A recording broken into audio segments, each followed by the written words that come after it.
What's up, everybody? My name is Lee Shaner, and you're tuned into You Feel Me.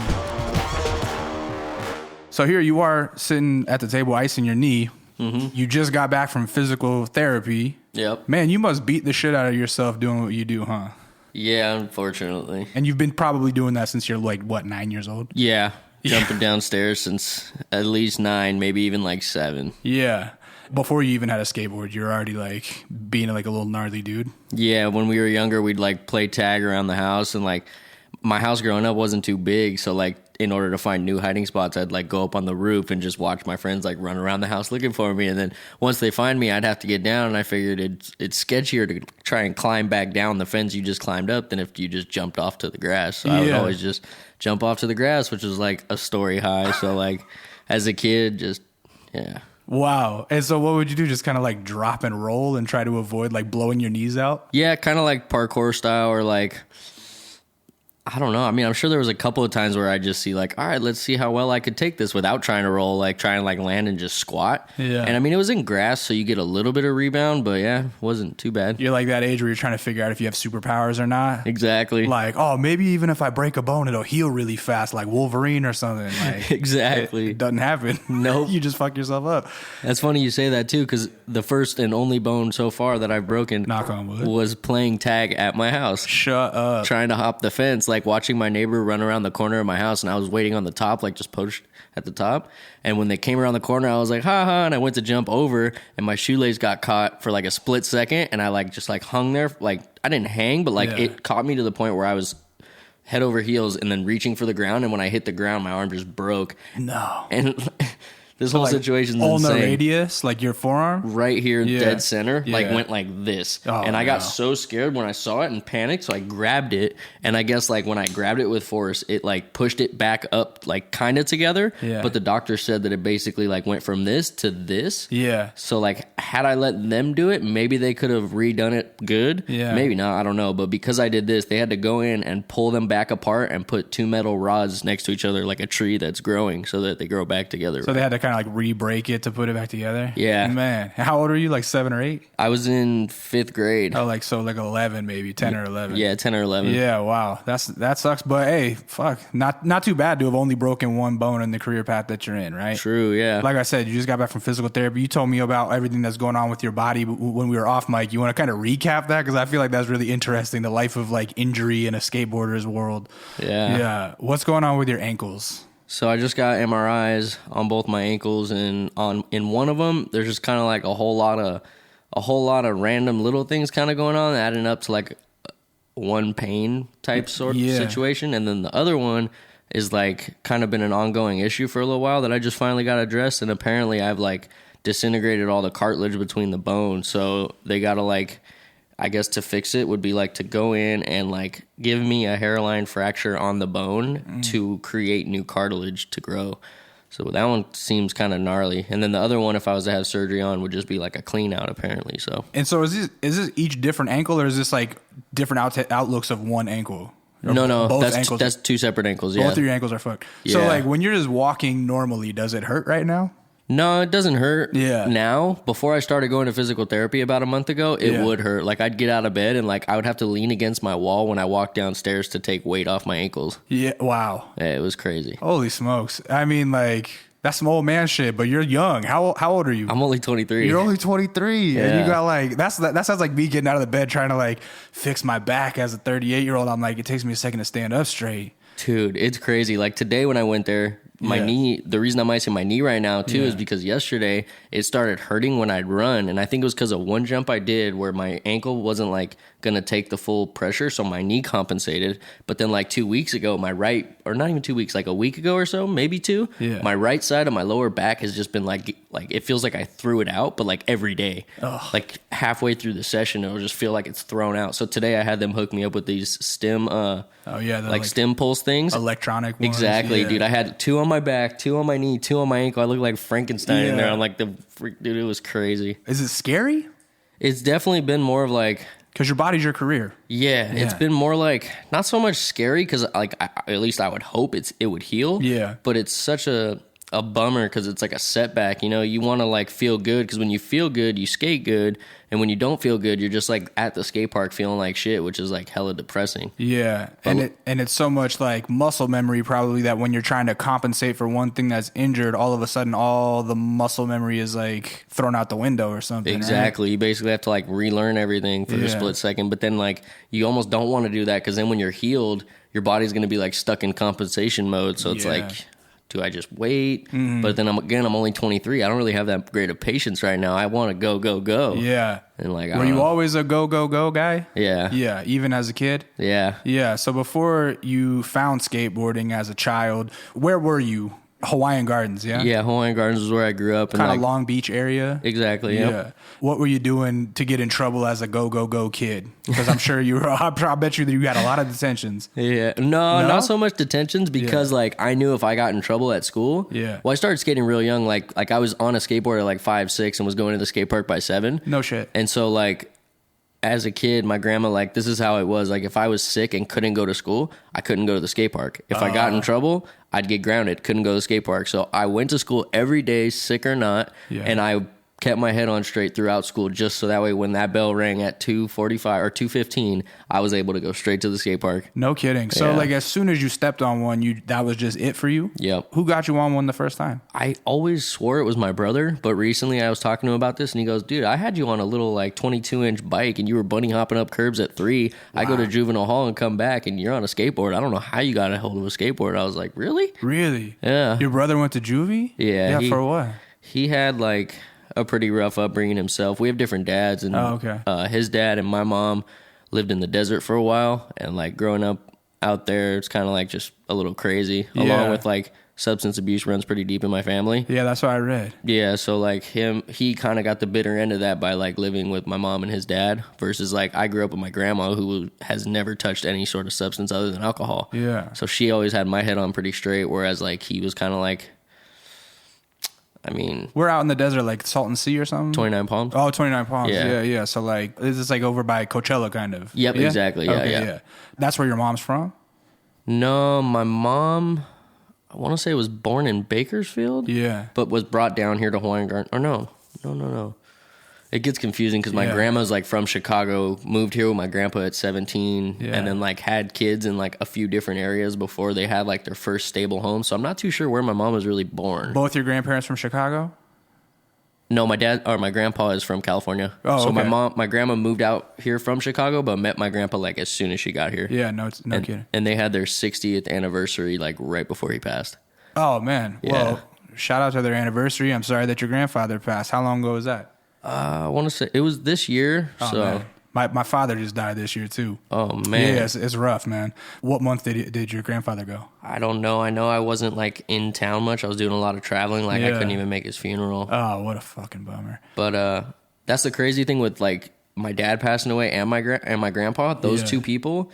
Although my dad I had never met in my life, and my grandpa I did. I never had that much of a connection with either one because my grandpa was such a worker bee. Yeah. Like it almost seemed like I knew him, but I didn't.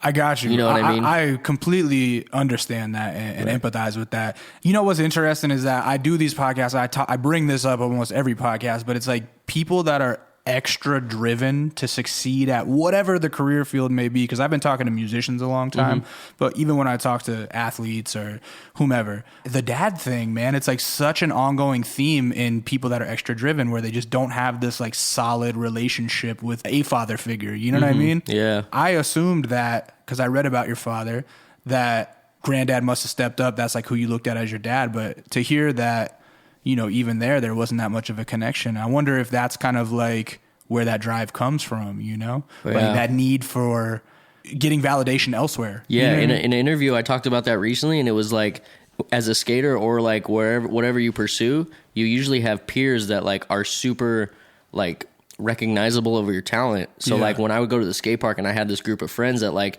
would see me progress and would like get excited for me, that kind of filled that void I wasn't getting at home. Right.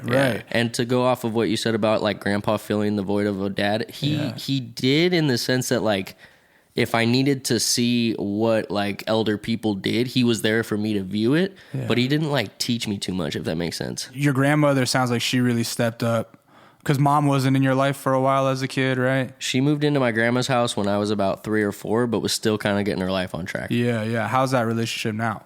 It's interesting. Yeah. Because like part of sober living is like they tell you if you love again, don't expect to not like get your heart broken again, and to make yourself not want to go back to using drugs. Like a lot of times that's what leads people is like severe heartaches and trauma. Yeah. So like if they want to like never go back to that lifestyle, it's probably best not to love. So yeah, you got to kind of keep things at arm's length to protect yourself in a sense. Exactly. And so you feel her doing that? Yeah, more so nowadays. I think she's like, well, it's been 20 years now, so she's definitely got to the point where she knows she'll never go back to it. Yeah. So now she'll send me a text like, oh, I love you. I'm glad you're doing what you're doing. Like, so proud of you, this and that. But like for a long time, like I never really heard that. Right. Yeah. Is it extra emotional to hear that kind of stuff now? Like when you don't grow up getting that, like, good job, I'm proud of you, I love you. I could imagine that it could be a little like, ooh, like a spine tingle when you finally start getting it. For sure. Like when my mom texts me that stuff, it's kind of like I'm almost not used to it, so I don't know how to respond to it. But I definitely feel that like sense of like at the very least she's trying. You know? Yeah. Like she's making an effort now. Yeah, it's funny because hearing about or reading about and hearing it from you about the home that you come from and kind of the broken relationships with family. Looking at your life, it seems like you got your shit figured out, kind of, man. Here you are in this beautiful house. You got a beautiful wife, baby. Like, how are you keeping your shit together while being as busy as you are?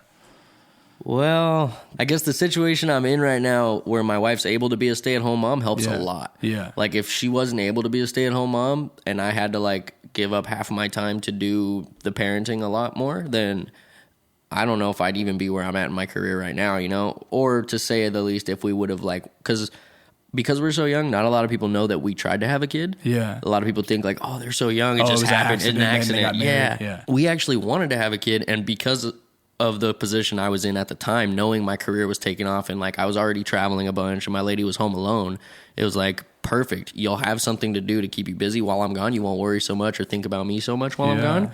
And so that's the reason we went ahead and did that. And that was like, I guess that's kind of like looking at it now, it's like it all just kind of played into each other. With your relationship with her, knowing that like you come from maybe a little bit of an emotionally standoffish place, do you feel yourself like conscientiously having to like open up? Like, is it hard to open up to somebody? For sure. Yeah. I definitely have that I even like saw a counselor about all this and like what we did, and we were like trying to get some stuff figured out, and like come to find out I'm a withdrawer. Yeah. So like in a relationship, like there's a pursuer and a withdrawer. The pursuer is the one that always wants to talk, always wants to figure things out and everything. Yeah. And the withdrawer is the one that's like, I just want everything to be good and I don't want to deal with it. And I'm that dude. I'm like, I just want everything to be good. I don't want to deal with anything.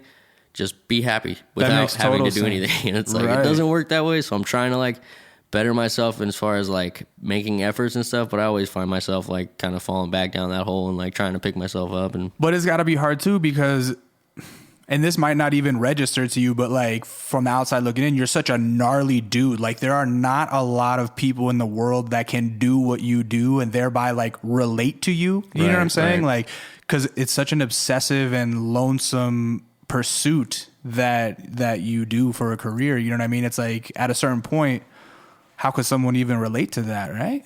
Right, I see what you're saying. Yeah. I mean, and dude, I actually have these thoughts a lot of like, is there even somebody else or somebody out there that would even understand where my head's at? Like, and a lot of times I don't know. I feel like I'm like, not to say one of a kind, because like there's a lot of one of a kinds out there, but I definitely feel like in my head, there's probably nobody out there that's probably thought of the things I've thought about, of just like, why this, why that, how this, how that, how can I do this, how can I do that? Like, I don't know, just like it almost like a lot of things that would seem normal and easy for the average human is just like almost impossible in my head, it seems like. It's crazy. When you start meeting other skaters that are like on your same ability level as you get kind of older and get more involved in the scene, is there like a different sort of camaraderie when you meet someone else that's trying to like figure out the same type of shit you are? Was it this moment where you're kind of like, oh, here are my people? Kinda. Or is it the opposite of that, and where it's kind of like, oh, this guy's too much like me, I don't like being around him, you know?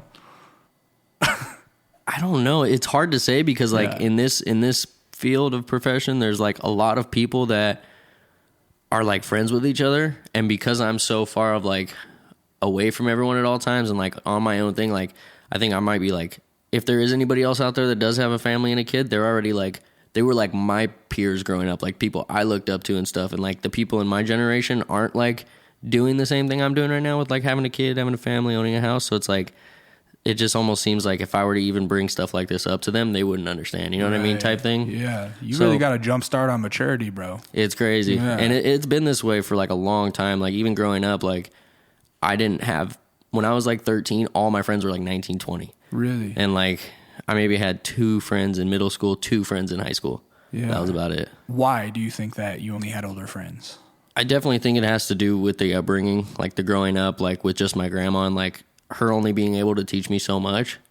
I needed to kind of figure things out for my own a bit, you know what I mean? And like learn from others. And so when I would learn from others, at the time of like being 13 and hanging around with 20-year-olds, you're not learning what 13-year-olds would averagely learn. Right. By hanging around with other 13-year-olds, you're learning what 20-year-olds know. And you're kind of getting a little bit of a father figure in this group of friends, right? Exactly. Yeah. And it also ties into the validation thing we were talking about, because here you are, their 13-year-old homie that's probably as good as they are at skating, and they're like, holy shit, look at this dude. And so not only are you learning a little bit about life from them, you're also getting this like, yo, man, I'm fucking really proud of you type of shit, even if they might not be saying it that way. Exactly. Right? Yep, for sure. Yeah. 100%. Yeah. Did any of those guys go on to be in the industry at all? No, but one of my buddies that filmed a video that we filmed, like a homie video growing up, is now like a big time commercial maker. Like, oh, cool. He filmed our first video. The first video I ever was in was called Ground Control. Yeah. And it was just like a homie video. And now this dude films like commercials for Nike, commercials for like the NFL. And like, it's gnarly. Travels the world. It's so sick. Nice. You keep in touch with any of those fellas? I actually just skated with this guy yesterday. Oh, really? Yeah, the guy I'm talking about. Hell we just skated yesterday and planning to have dinner next week and try to skate again with him next week. So you stayed in Hawaiian Gardens your whole youth? Till I was 18. Yeah. Hawaiian Gardens, not the safest place. Am I right? Not the safest place, but like, I mean, with any ghetto, if you like are just like minding your own, you should be good, you know? Yeah. And for the most part, like they kind of knew where I was headed, you know? So if anything, I almost like had their like... You got the pass. Yeah, and like had them on my back too. Yeah. Like, you know what I mean? Like they almost like... Keep your shit together. Yeah, and they like kept it away from me, you know what I mean? Like, don't let this guy get involved in this because he's like got it going, you know what I mean? Like those boxer stories where like they grew up in the ghetto, but like fools know he's on a good path, so they like keep everything like so far away from him so he doesn't get involved or have the chance to get involved. It was kind of like that. How did you do in school? Were you an obsessive learner the way you are with skating? I was until middle school. Yeah. I hit middle school and like they threw Algebra 1 at me in 7th grade. And I was just like, what you mean I got to figure out what A means when I don't know what C is and you give me one letter and I got to figure out 2 other ones? What's going on? Yeah, that's the splitting point right there. Dude, it was hectic. And then like, I didn't pass Algebra 1 through 7th grade. They're like, it's okay. Most people aren't there till 8th grade. Didn't pass it in 8th grade. Then 9th grade comes and I'm like still in Algebra 1, I think. And I didn't pass in 9th grade either. So 3 years of trying to pass Algebra 1. Granted, I also started smoking weed around this time. Yeah. I was just like kind of fucking up. So in 10th grade was when I started going to continuation school. And for 10th, 11th, and 12th grade, I went to continuation school. So. Oh, yeah. So, and continuation school, is that kind of like trade school type of shit? Or is it just like GED shit? What is it? In layman's terms, it's like school for dummies. Okay. Yeah. Like if they know you're having a hard time in school, it's like they're going to put you here to give you some extra attention. And like, yeah, basically you don't have to do as much and you make twice the amount of credits. Okay. It's kind of like a cheat code, honestly. Now, did they find out anything about you? Like, did you have some sort of learning disability? Was it like dyslexia or something, or number dyslexia? I don't know if that's a thing. My mom and grandma always said I had ADD, which was like trouble paying attention. But then also by 9th grade, I honestly had a pretty good understanding of where I was headed in my life, and I knew I wanted, like, from the time I was in elementary school, I always wrote for career, like, what do you want to be when you grow up? It was always pro skater. Wow. Always pro skater, and then once I hit 9th grade, I was like, this is going to happen. Because it was already kind of a realistic dream. I was getting sponsored, I was getting free boards, getting free wheels. You're like the LeBron of skate kids, man.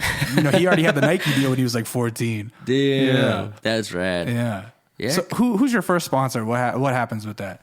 First board sponsor was Mad Wax when I was 10. So I was getting a free board every month when I was 10. And the owner of that shop was undergoing back surgery because he was like a professional surf, skate, well, like not professional, but he could do it all. Yeah. And so he had like herniated discs, I believe it was. So he had to go in for back surgery. And after that, he closed down the shop. But he had a buddy that ran another shop in Long Beach who he was like, yo, can you hook this dude up with boards? He's like super good. He's only 10, yada, yada. So I get boards from this shop. And then about 4 years down the road, I start writing for this company called Powell. Yeah. And when I was getting ready to leave Powell for a company that my buddy wanted me to ride for, Blind, the owner of the company went out of his way and got a hold of Plan B, who like, it's always been a dream company of mine, you know what I mean? Plan B's been like the shit ever since I can remember. And so basically the same thing happens. Hey, this dude wants to leave the company. Can you guys start hooking him up? And so like, I guess I've always kind of just had this sense of guidance for it too. Like people have always looked out for me and like had a high faith in me as well. Blind is the first snowboarding jacket I ever bought when I was like 13, I think. Really? Yeah, it was like just a shell. It didn't even have any liner. And in Alaska, it's like pretty useless. I would have to wear like 4 sweatshirts when I went snow. Anyway, this is only 10 years ago when this shit is happening for you. So my context is a little off, but nowadays I feel like you go to a skate park and you see like kids that have skate dads that treat skateboarding like it's their little league. You know what I mean? Like they're not playing any other sports and their dads are in there going like, hey, do this next. Come on. Hey, pay attention. Don't talk to them kids. Go over. You see those kind of kids. I've seen it. I've seen it very rarely because I don't know. I still kind of stay where I grew up and like over there, it's not like your suburban dad where like they're like working a job and they want their kid to be successful. It's like just like how I grew up. It's kind of like you fend for yourself type thing. So those kids at the skate parks that I still go to are just still kind of like running amok. You know what I mean? Yeah, just so skating for fun. And that's kind of what I was getting at with where I was going is like you didn't have that in your life. Obviously, your grandmother's not sitting there at the park telling you like, hey, all right, try flip now. Like, nah. Right? How did you get to the skate park even? Did you skate to the skate park? Did you take a bus? Like, how did you get there after school? My grandma would take me. She would drop you off? Until I was she would actually stay with me, sit on the bench and write my brother letters. Until I was about 12 years old. Yeah. And then I think that was around the same time I like forgot my helmet at home one day. And I was like, oh, can I just please skate without my helmet? Please, please, please. And then she let me skate without it. And then the next day I was like, well, you let me do it yesterday. I don't want to wear it today. So I stopped wearing the helmet. She started dropping me off. And before I knew it, I was like in the streets filming with my friends. But it was funny about that is the first time I ever went filming, my grandma like was this protective to the point where she had to get the guy that I was going with license plate number, take photos of him. Like she was super on it. Like hell yeah, you ain't getting kidnapped. No, exactly. It was a blessing for sure. And like, I mean, even though I knew these guys, she didn't know them too well, so it's understandable. Isn't that funny how even when you're a little kid, you already know like I don't look cool in this helmet. I look like a kook. I can't wait to take it off. For sure. I see that with my little nephews already. They're like they have to wear a helmet in order to skate to school. And he's like so embarrassed because he would never fucking wear a helmet just skating like on a sidewalk. Is he hiding in the bushes before he goes into class? Nah, they have to check him in at the office. Man. He's mortified, but it's like, I'm sure all of his little homies think he's so cool because he skates to school. You know what I mean? That's true, yeah. What was the first thing that happened to you on a board that made you feel like, oh, I'm figuring this shit out. Like, this is it. Is it the first time you ollie? Is it the first time you kickflip? What? It wasn't one exact thing. Yeah. It was the fact that a lot of things came really easy. Really? Like, I'd go to the skate park with the intention to learn like 10 tricks, and I'd go home and be like, wow, I learned 15. What? Yeah, like I would progress that fast. And it was kind of insane to me. And like that helped me build the love for it though, for sure. Yeah. How are you even figuring out 15, like not learning them, but like how are you finding out 15 different tricks to learn in a day? Are you like an obsessive skate magazine reader? Were you online? What was it? Yeah, I grew up kind of in the YouTube era. Yeah. So like I would go on like YouTube, watch skate videos, or all my buddies like knew of like videos that were coming out too of like, back then it was like the DGK video came out, the It's Official, and then like other videos as well around that era, like circa its time and stuff. And so like you'd see all these pros doing them and you'd be like, well, I may not be able to do it down what they're doing it down, but at least I could learn it. It's not like impossible to learn. Right. And so when you go to learn it, it'd be like, oh, well, that works. So like you learn nollie front crooks, and then there's also like you learn nollie front nose. Well, it's just like a foot movement away trying to big spin out of it. So you learn nollie front nose, big spin. And then like before you know it, you're learning nollie back 180 nose grinds. And like you just take one trick and kind of like get all the variations of it. And like there were some days where it was like cheating too. You'd figure out like, or you'd realize like, wait, I skipped like 5 easy tricks. Let me learn those 5 easy tricks real quick just to make yourself feel like you did learn something that day. So. Right.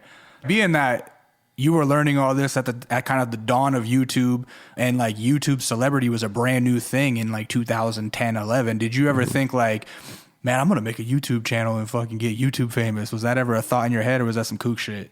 That was never a thought in my head because I would only watch so much YouTube, and what I wanted to watch, I was very like direct on it. I would type that specific thing in, and I wouldn't really get sucked into the vortex. Yeah. So I never figured out about the whole YouTubing thing until like maybe 4 years ago. Yeah. When like 2014, when like people were getting famous off of it. Right. And I was like, what the heck? Like, for what? What the heck are they doing? And they're like, they're doing kickflips butt naked, and it's like, what? That's not hard. That's just funny. And I mean, aren't people funny just because they're normally funny? No, they're trying to be funny to try to be funny. It just became this crazy weird thing. Yeah, now you see kids that are like razor scooter YouTubers that go to skate parks and just turn the motherfucker out. Like 6,000 kids be showing up to see him and stuff. It's crazy. Insane. Yeah.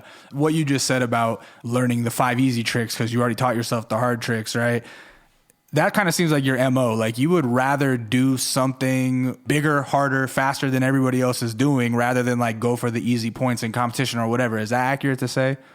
Yeah. Like sometimes it's almost like you're doing the biggest dunk but on the wrong basket type of shit, right? Like rather than win the competition, you'd rather just get one good trick.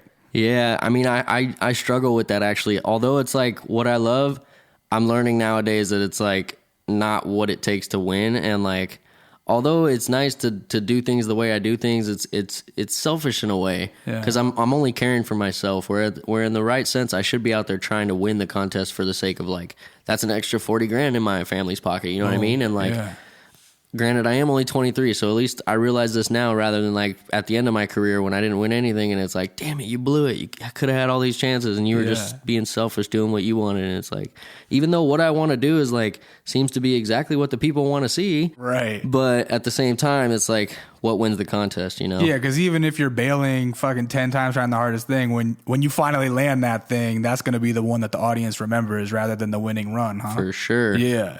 No, I get so much like, more so than anything, when it comes to contests, people always tell me, like, dude, you're nuts, man. When it comes to contests, like, you're always trying the hardest shit, dude. And it's like, that's just kind of like what I know to do, you know, because of what I've always liked to do. And like, I mean, yeah, I could figure out the easier things, but then like also, it makes me 10 times madder when I miss these easy things because you think like, oh, they're easy. You put it together, you've got your run.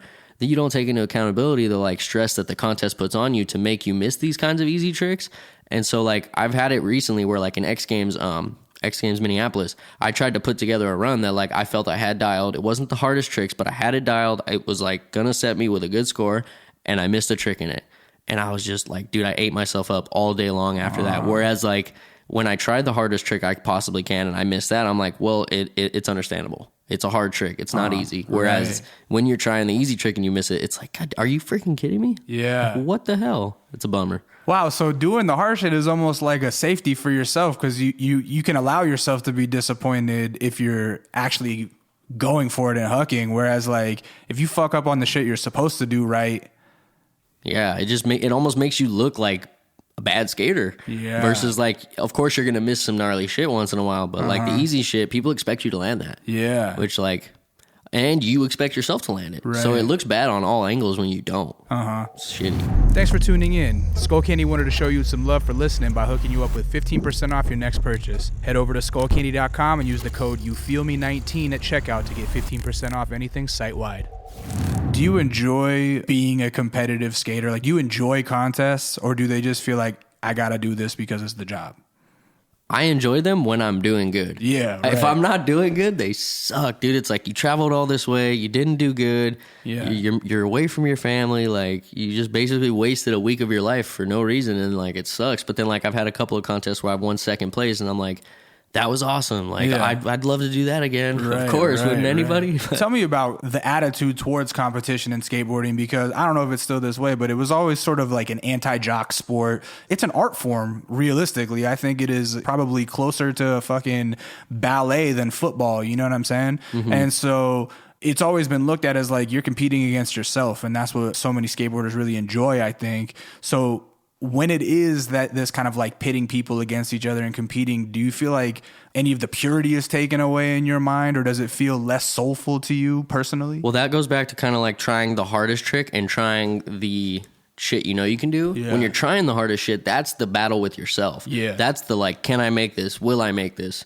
When you're doing the easier shit, that's more of the like chess game, where it's like, is the shit I know I'm gonna land gonna be better than the shit he knows he's gonna land? Yeah. And if it's not, how can I make it to where it's better than the shit he's gonna land? You know what I mean? Mm-hmm. That's when it becomes this kind of like you versus me type thing. Whereas like that's another thing I don't like about it is like I've never took skateboarding as like a sport like that, like a versus. It's always just been like something I love to do, and I love to do it because I do it at my own standards and my own progression level, and all it's all you know, which is selfish to say, but like, hey, I mean, it got me to where I am today, and like if I didn't look at it that way, who knows where I'd be, you know? With so many skateboarders I know, it almost seems like a lot of their sense of sanity comes from it. Like, that's you guys' meditation, yeah? Like, that's how you stay level-headed, right? It's crazy to say, yeah. Our meditation is beating ourselves up. Yeah, exactly. No pain, no gain type of shit. Right. Being that you are known for doing, like, the bigger, harder, faster type of shit, when you go to spots that have been skated and that are world famous, like, what is it like to have that encyclopedic knowledge of like who's done what off of this so that I can do something better? Like, who is the fucking historian of that shit that says like, oh, well, I can't do that because this guy did that, so I got to do something else? It's kind of funny. It's not like a historian more so to say. Yeah. It's more of like, it's kind of like respect, and also it's respect for that person and respect for yourself. You respect for that person because you don't want to mock someone, basically. Right. You don't want to think like, you don't want that person to think like, oh, he went and did it because he thinks he could do it better. Or so to speak, you don't want to do what that dude did because you don't want to, when people think of you, you want them to think of you as like somebody progressing the level of it. You don't want them to think of somebody that's just a one-upsman. Or at the same level. Oh, at the same level. You kind of almost want to be looked at as a one-upsman in a respectable way. Okay. Somebody who's raising the bar versus someone who's stuck at the bar. And like, it's nice to be known as somebody that's raising the bar because then you're pushing the level, you're progressing the sport in a way, and like people take notice of that more so than they take notice of like, yeah, that guy did it, but this guy did it first. So you basically did it for no reason, in a sense. You know what I mean? Sense. Are there any legendary spots at this point that are just considered yours? Like, oh, he did the gnarliest shit off of it? I guess Forgive me, because I don't know. I guess you could say Davis Gap. I mean, it's only been ollie, kickflipped, and 180'd, and then I tray flipped it, and no one's done anything else since that. And I mean, to be honest with you, though, if somebody did, I'd have no problem like not even mentioning this like this, but I've always had kids come up to me like, you're the one that tray flipped Davis Gap. You tray flipped it, like more than anything. Yeah. That trick was at the end of my like basically debut part in skateboarding, like jump started my career. Yeah. And it was like, to me personally, it was like a very well put together part that I worked my ass off for, and people come up to me and mention that one trick at the end, which is amazing. I'm glad they remember that trick, but a lot of times I'm just like, dude, there was like 6 minutes of footage in there. What about the rest of it? Did you guys not like that? Like, let me tell you something, man. There are mental similarities between people I've talked to, like independent musicians, comedians, skaters. I've heard all of them tell that same thing where it's like, man, yeah, I wrote this one song and everybody knows me for it. And like, I'm like, damn, I have 100 other songs that mean just as much to them, you know? For sure. Same with comedians. Like, yo, everybody remembers me for this one joke, but my whole hour was funny. You know what I mean? Like, and so it's really funny to hear that like even skaters can be at risk of being like, oh, that's my one hit. Like, no, you don't like the rest of the catalog, you know? Dude, for sure. Yeah. For sure. Like Dave Baczynski, he's an amazing skateboarder. Yeah. Known for kickflipping El Toro. Yeah, right. Or, I mean, dude, that's it's wild. crazy. I think the one person that's kind of like his whole career is legendary. I mean, I'm sure there's a few people, but one person that stands out to where like people don't really call out one trick of his, they call out just his whole career is Andrew Reynolds. Yeah. He's just had like every video part, every trick was just like mind bending. Right. At least, and especially for the time it was in. Yeah. Just insane. Yeah. Who were the skaters that you grew up kind of idolizing, looking up to, worshiping even, or whatever, you know, like who was your guys? One was Andrew Reynolds. Yeah. Because he jumps off shit too, like skates downstairs and shit. And Tony Tave, he was just like, probably had one of the best styles, if not still does have one of the best styles ever. And like was also a jumper, jumped downstairs, but could skate other stuff too. He could skate rails, ledges, all that stuff. And then Wade DeSarmo. Wade DeSarmo is this dude who, when I was growing up, the first DVD I ever got was DGK It's Official. And I remember watching this dude's part, and the dude literally looked like his hands never left his pockets. Really? Like, he literally looked like he was sleeping when he was skating. It was the best. That's swag. Yeah, that's like really swagged out. Just It's like so so relaxed. Yeah, that's tight. Kind of similar with Tony Tave. His style is like really relaxed, but like a trying relaxed. Like, obviously when you're jumping down the stuff he was jumping down, it had to look like some sort of effort. Yeah. But then for like what he was jumping down and how effortlessly it still looked was just like insane. Yeah. Like, how you doing that and making it look like that? Like, that's crazy. Whereas Wade, he had the greatest style and looked like he was sleeping, but he also like skated like not so much big stuff, but like more technical. And like, even with the technical stuff he was doing, it was just like, how are you doing that technical of something and like just looking like you're asleep? Yeah. It's crazy. Yeah, what do you consider yourself? Do you consider yourself like more of a technical skater? Are you more of a big skater, or are you somebody that combines? Like, I wonder, like, people have their view of you, but how do you view yourself? I would just consider myself as someone that likes to do something I'm comfortable with on something outside of my comfort level as far as bigness. Like, if like something I'm good at and I'm comfortable with, and take it to like the next level as far as height or length or whatever. Yeah. But then like when I'm hurt, I try to like better my technicality as well. So that way, like when I do get back to these bigger obstacles, I have newer technical things to get on them as well. Right. So it's almost like do something, like the back of your hand, but do it off of something that scares the shit out of you. Exactly. Yeah. Yeah. And then like I was saying, when you have this downtime of like, say your knee or your ankle hurts a little bit, you'll stay lower to the ground, but learn more technical things. Yeah. So that way, when you are able to go back off something big, that you're like more prepared with these technical things. So. Is there stuff that you're working on right now? Rails. I'm trying to get better at rails, because going back to the contest thing we were talking about, That's I noticed a huge part of it. Dude, judges love to see rails. Yeah. Like, it's insane when it's like, I will do something that's just as acceptable in my comfort zone as something a rail skater would be acceptable with, like as far as like the difficulty goes. Yeah. Like, somebody will do like a kickflip back lip, which they're just as comfortable with it as me doing a big spin, but their kickflip back lip will get a way better score. And I'm just like, man, how does that like work like that? So I'm thinking like, all right, well, I'm going to go out of my way and learn these tricks, and hopefully they'll take note that this isn't in my comfort zone. So when I do it, maybe they'll take that into consideration. Oh, right. Because that's what's weird about skateboarding. It's not like every basketball player gets scored 3 points for a 3-pointer. Yeah. Every skateboarder gets judged differently based off their own comfort zone, On a curve, yeah. That's what's crazy to me. And that's why I always thought skateboarding could never be judged. Yeah, because it's all just relative to that own person's style and whatever. And it's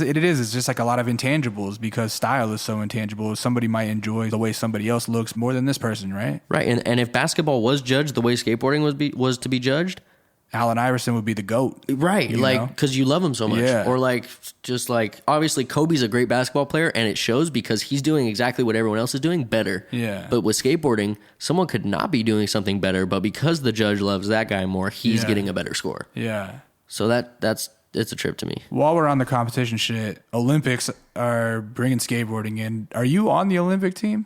Is that an official thing? I'm, I guess, part of the qualifying team. Yeah. I don't really know how this goes too well, but like basically by Tokyo 2020, you have to be, I think, top 3 in standings overall. So let's say Nigel wins every street league from now until Tokyo. And then the next US highest ranking person will go with him. And then third will go with them. So, but that being said, it could be like Nija, Yuto,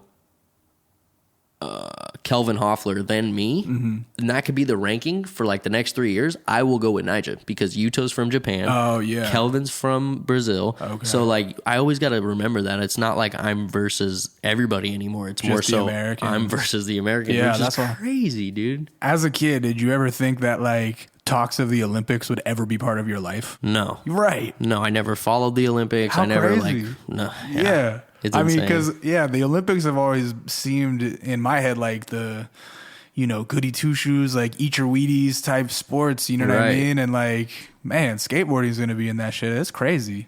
And breakdancing too. Did you hear that? I didn't hear about that. That's cool though. breakdancing. I've always been a huge fan of breakdancing. Really? I love that shit. I can't do it, but I bet you could figure it out. You know what I mean? Because you seem like that kind of person where if you set your mind to it, you'll figure that shit out. I mean, I bet we have like a few moves just without even knowing by falling. That are because like when we fall and we roll, I bet those dudes have to roll to get into a certain position to do something. You know what I mean? Right. And you're doing that to avoid fucking killing yourself. Exactly. Basically. Yeah.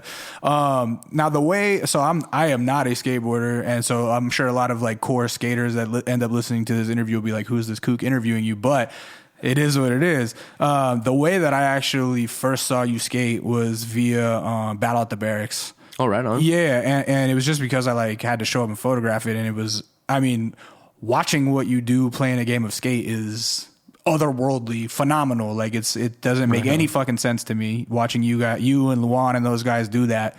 I mean, I have so many questions about it, but again, like, how do you keep how do you remember when you're in the heat of that moment of like what tricks you've already gone through?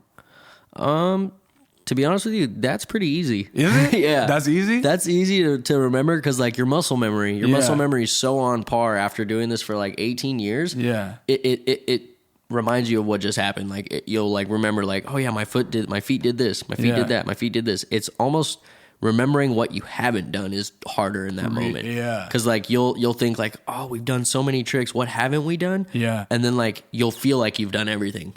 Cause like, I don't know. Yeah, it's a crazy feeling. It's really interesting from the outside looking in. It's almost like while you're competing are speaking a different language. Do you know what I mean? Mm-hmm. Because it's like you're communicating through these flip tricks on your boards, and you guys who are experts at it and are fluent at it are like, oh, instantly know what happened. And someone like me watching or just a random spectator would be like, the board went flip a lot of times. I don't know what the fuck that was. You know what I'm saying? But it looked dope. Yeah, right. Definitely familiar with the tricks and stuff. Yeah. Last year, runner up, took second, right? Yeah. And then the year before, did you win? That was the year I won. Yeah, you won the year before. So like you're pretty fucking consistent with that. Is flat ground kind of a bread and butter for you? Well, it's crazy because like being this jumper that I am, taking the tricks down stuff, you kind of got to have a familiarity with it on flat ground, or at least to a certain extent. Yeah, because that's where you learn it at first, or no? 9 out of 10. Yeah. There was a couple of tricks like back 360s. I've had that down stuff for like years, but I could never get the rotation on flat ground fully, at least. I could pivot it all day. Right. But when I was younger and couldn't get the pop for certain tricks, I would need that extra leverage to get it around. Right, because your muscles aren't fully developed yet. Exactly. Yeah, exactly. Yeah. What's that competition like over the months? Is it just kind of a fun thing, or is that as equally competitive as going to Street League? I wouldn't say it's equally competitive because it's pretty comforting. It's in LA. It's not like I have to travel far for it.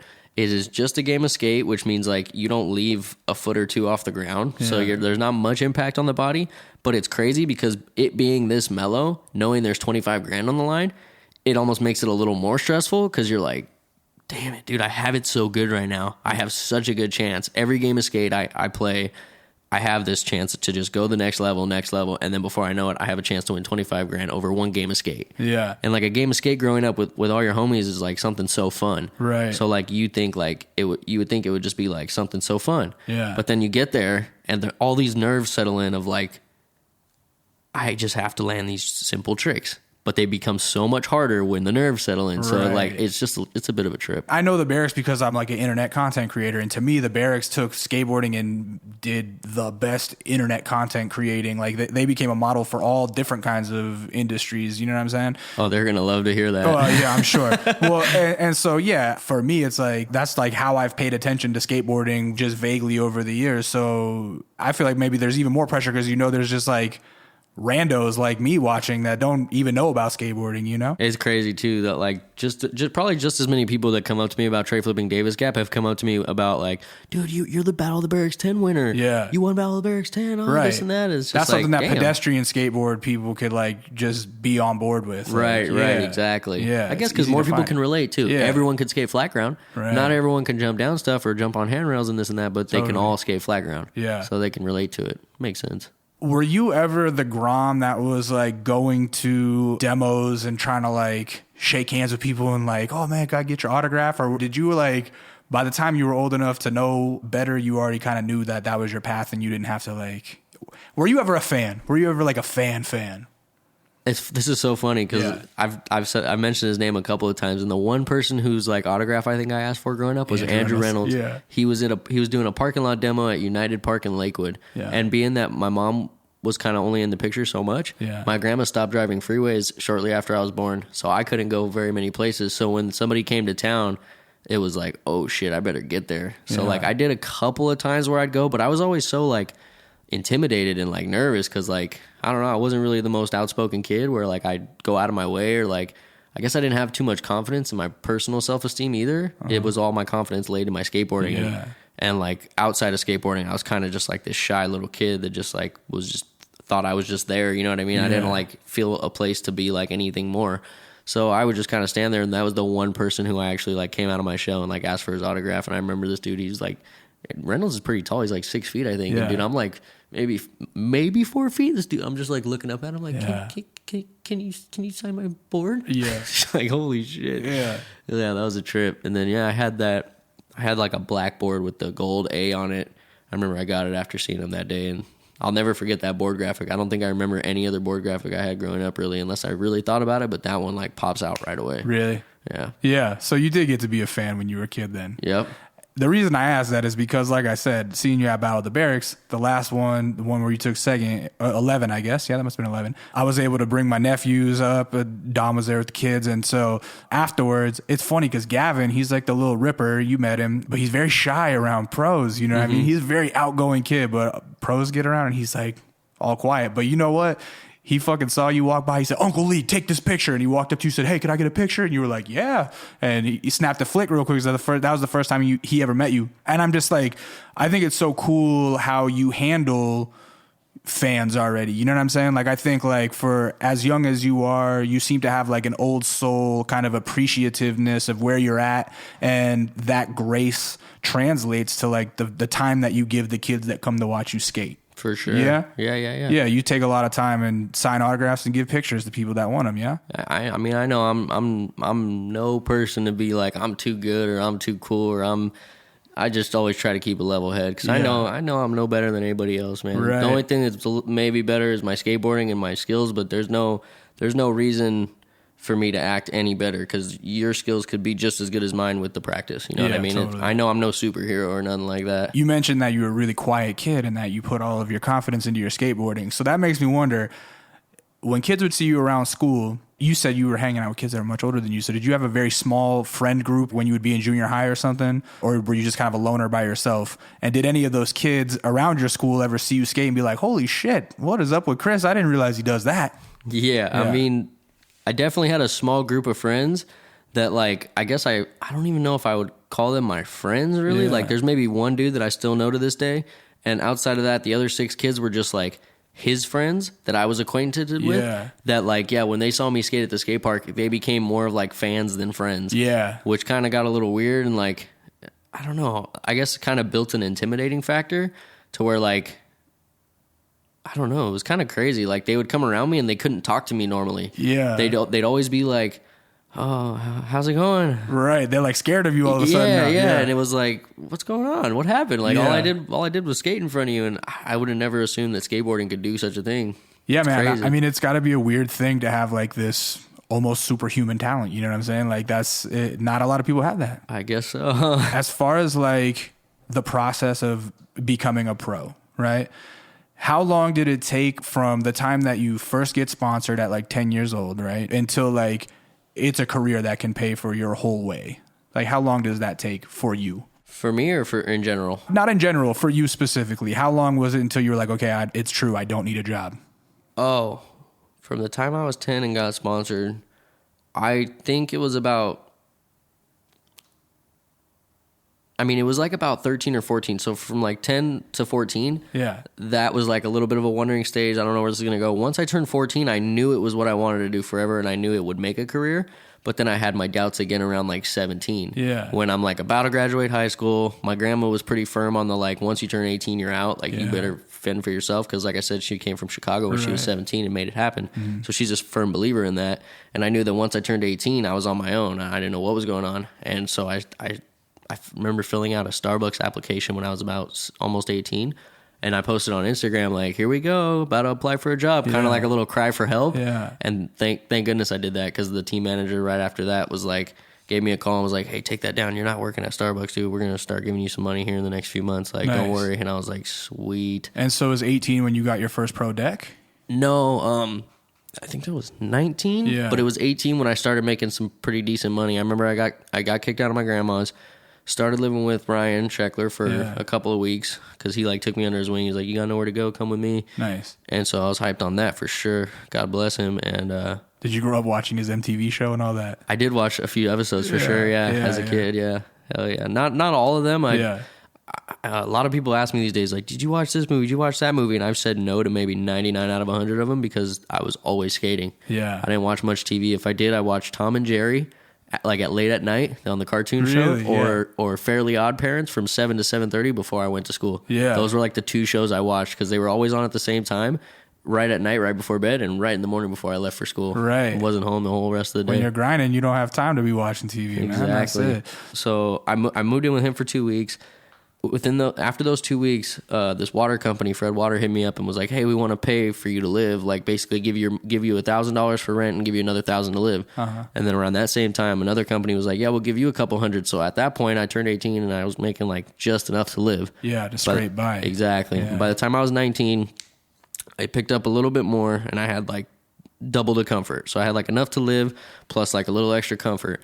And then once I hit 20, I think it was 20 to 21, it was just like, boom, your career's there. Like, here's all the more money than you know what to do with. It was just like, oh shit. Is that kind of the thing? Like, when it rains, it pours. Like, once somebody finally realizes, like, oh, this kid is the truth, then like everybody realizes it at the same time, and all the offers come pouring in.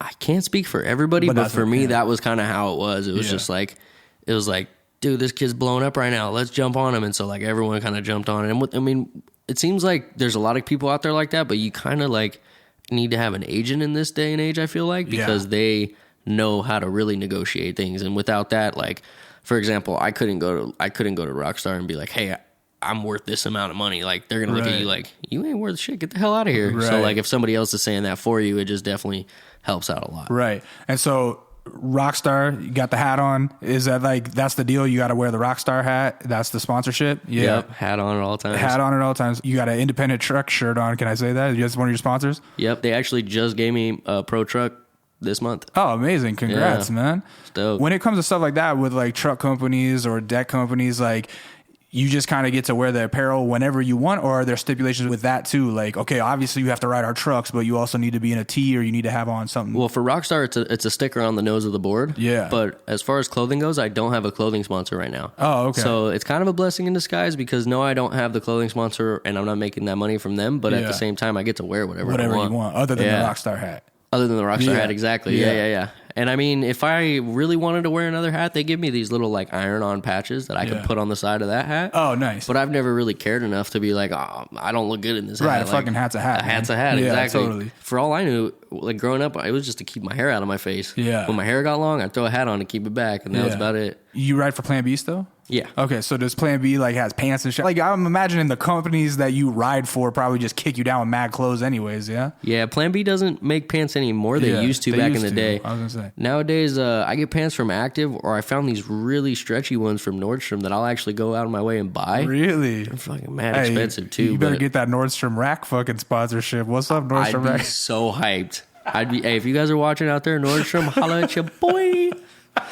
The first skater with the Nordstrom plug. That's so funny. Dude, I'd be pumped. Well, what kind of pants are they? Shout it out. Paige. Paige. And they're extra stretchy? Dude, they're like sweatpants, but like jeans. They're jeans. It's insane. Do they have jogger cuffs or regular cuffs? No, regular cuffs. Like the amount of stretch they have is like more, like just about as much as these sweats I'm wearing right now. I'm saying, man, hey, kids your age have it good, because, you know, back in the day, fools used to have to wear the giant fucking their dad's jeans to have enough room to do the tricks y'all do, and now it's just like, nah, denim could be tight and stretchy. Like, that technology didn't exist in the 90s, you know? Dude, and from that point, when you were wearing your dad's pants, it was like the next generation wore their mom's pants. Yeah, exactly. You remember that? Yeah, like exactly. the punk rock dudes. They were wearing their mom's pants cut at the bottom so that they could fold the front back over the tongue, and then the back could barely touch the heel. Right, and now you can have that kind of like punk rock pant, and it's almost like tights, you know what I mean? But it looks like jeans. You could just stretch. Yeah, or I mean, you can go the Niger route and skate in leggings. There you go. That's what I would do. You know, just because I have a nice butt. You know, I want to show that off to people. But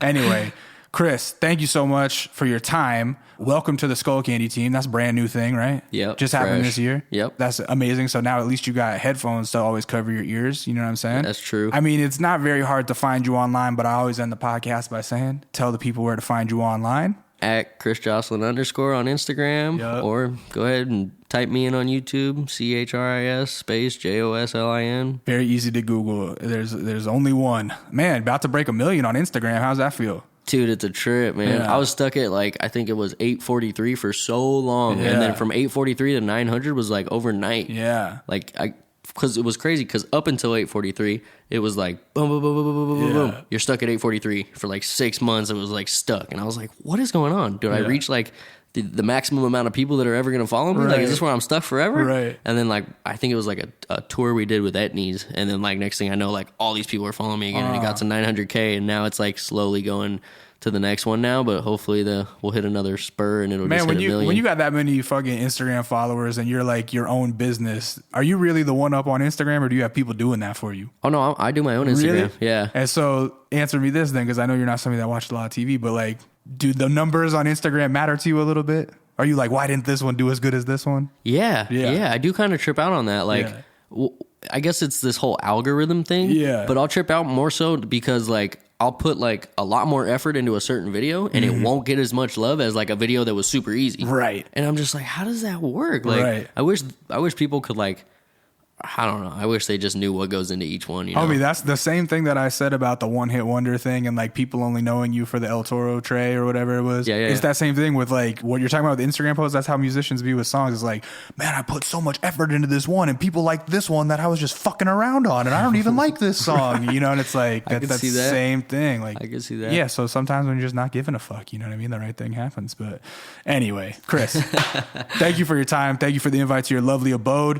It was nice to meet your wife, your dog, and spend the time with you, man. Thanks. I appreciate it. Hell yeah, Lee. Thank you, man. Yeah, absolutely. My name is Lee. Some of you guys might know me as Intuition. You can find me online at It's Intuition. And this was the Skullcandy podcast called You Feel Me, where we talk to artists and athletes about life and culture, which I feel like we did a lot of both. You can find us on skullcandy.com. So yeah, that's it.